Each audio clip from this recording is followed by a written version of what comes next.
क्योंकि ये जो ऑपरेशन सिंदूर पर कामयाबी की गवाही भारत के लोग नहीं मानते थे, खासतौर पर मीडिया नहीं मानता था। अब तो भारत के अंदर से गवाही आ रही है कि किस तरह से भारत को इबरतनाक शिकस्त का सामना हुआ। आपके ख्याल में ये जो संगीन सवालात खड़े हो गए हैं मोदी सरकार की कारकर्दगी पर, ऑपोजिशन भी सवाल उठा रही है, क्या इस नाकामी के बाद मोदी सरकार अपनी मकबूलियत बरकरार रख पाएगी?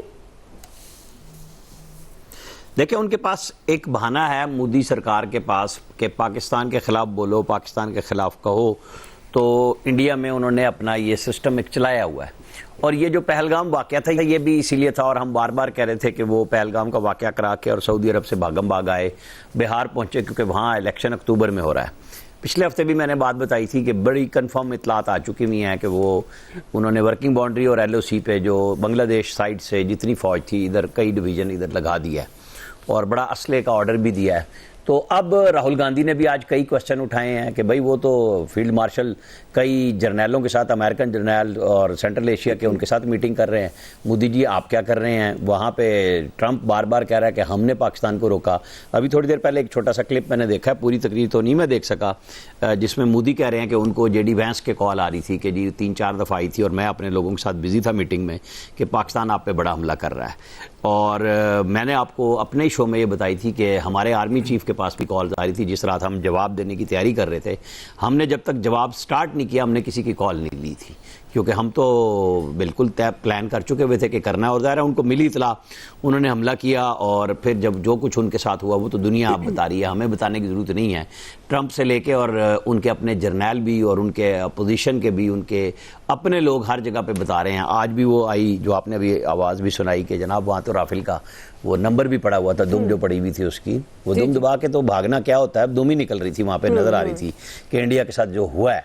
तो अब जब हम बिल्कुल क्लियर हैं, जब हम बताते हैं कि हमारी सिक्योरिटी फोर्सेस, हमारी गवर्नमेंट इस वक्त 27वीं तरमीम की नहीं बल्कि जो डिफेंस और इकोनॉमिक इश्यूज़ हैं पाकिस्तान के उनसे डील कर रही है, ये उसके लिए रीजनल कॉन्फ्रेंस जो हो रही है जिसमें अमेरिकन जर्नैल भी आए, सब कुछ हुआ और सेंट्रल एशिया के भी लोग थे। ईरान के साथ आप देखें जो ताल्लुकात हमारे और ज़्यादा अच्छे हुए हैं, पहले भी अच्छे थे और मज़ीद मुस्तहकम भी हुए। और सऊदी अरब भी तराने बना रहा है, हमारे ईरान भी बना रहा है, तो जो आपस में भी लड़ते थे वो भी एक हुए और हम तो दोनों के साथ पहले भी थे।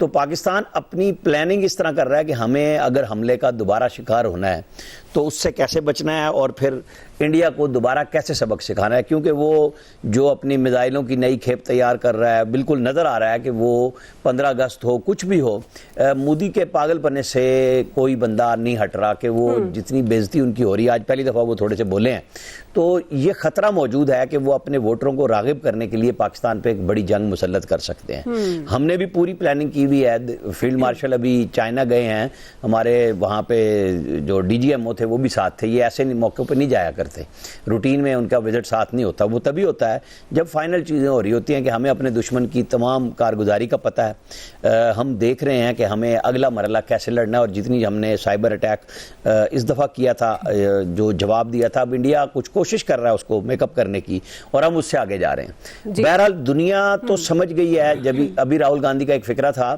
कि देखो पाकिस्तान की निगाह से दुनिया देख रही है इस वक्त इंडिया को, इंडिया का किसी ने मजम्मत नहीं की पाकिस्तान की, सारे बात पाकिस्तान वाली कर रहे हैं कि इन्वेस्टिगेशन कराओ अगर कुछ है सबूत। तो ये बात अल्लाह का शुक्र है हमारे पास है। हमें अब बहरहाल यहाँ पे अंदरूनी इस्तेहकाम के लिए साथ साथ कोशिश करनी चाहिए कि बैरूनी तौर पर जब इंडिया हारा है तो उसने अपनी जो प्रॉक्सीज हैं पाकिस्तान में वो बहुत ज़्यादा हिला दिया। अब आप देखें कि BLA TTP किस तरीके से हमलावर हो रही हैं, यहाँ पे सोशल मीडिया इन्फ्लुएंसर्स को इन्फ्लुएंस किया जा रहा है गैर उस तरीके से कि ये बताया जाए कि आप किसके लिए हाथों में खेल रहे हो। ये समझने की बात है और अल्लाह करे कि हम इसमें बहुत अच्छे अंदाज से ओहदा बरा हो सके। जी आया साहब, देखिए तो आप वो कहते हैं ना कि बेइज्जती खराब हो रही है और बड़ी बुरी तरह और मुसलसल खराब हो रही है। फेस सेविंग के लिए मिल कुछ नहीं रहा मोदी सरकार को।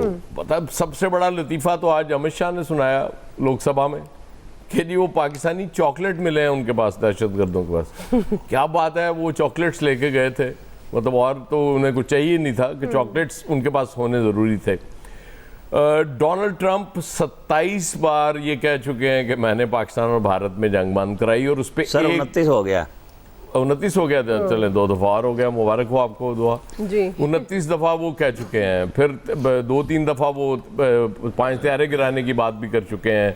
आज अमरिंदर सिंह ने भी वो लोकसभा में वो तस्वीर पेश कर दी कि ये लो भाई, ये रफाइल तुम्हारा गिरा हुआ है और तुम कहते हो कि गिरा ही नहीं है। और तुम मतलब बात तो सीधी है ना कि अगर हम डरे हुए थे, पाकिस्तान उस वक्त डरा हुआ था, तो सीधा जवाब दो भाई ट्रंप को कि ट्रंप कहाँ से आ गया बीच में। हमने वो फैसला किया था। और एक और चीज़ मैं आपको बता दूं, अब अगर इंडिया ने ये गलती की, जाहिर है हमारी तैयारी तो मुकम्मल है जी। इस तरह का हमला करने की या इससे ज़्यादा आगे बढ़ने की कोशिश की तो फिर अल्लाह दे फजल ना कश्मीर भी नहीं रहना इंडिया को। ये भी मैं आपको बता दूं, क्योंकि इस वक्त बिल्कुल ठीक उनकी ऑपोजिशन ये बात कर रही है कि पूरी दुनिया पाकिस्तान की नज़र से देख रही है। इंडिया पाकिस्तान को डिवाइड करने के लिए मुसलसल खर्च भी कर रहा है, हथियार भी दे रहा है लोगों को, बहुत कुछ कर रहा है पाकिस्तान में। लेकिन मुझे इंडिया की अपनी हालत अब ख़राब होती नज़र आ रही है फ्यूचर में। ये खालिस्तान, पता ये कोई छोटी बात है डोनाल्ड ट्रंप का गणपतवंत सिंह को ख़त लिखना?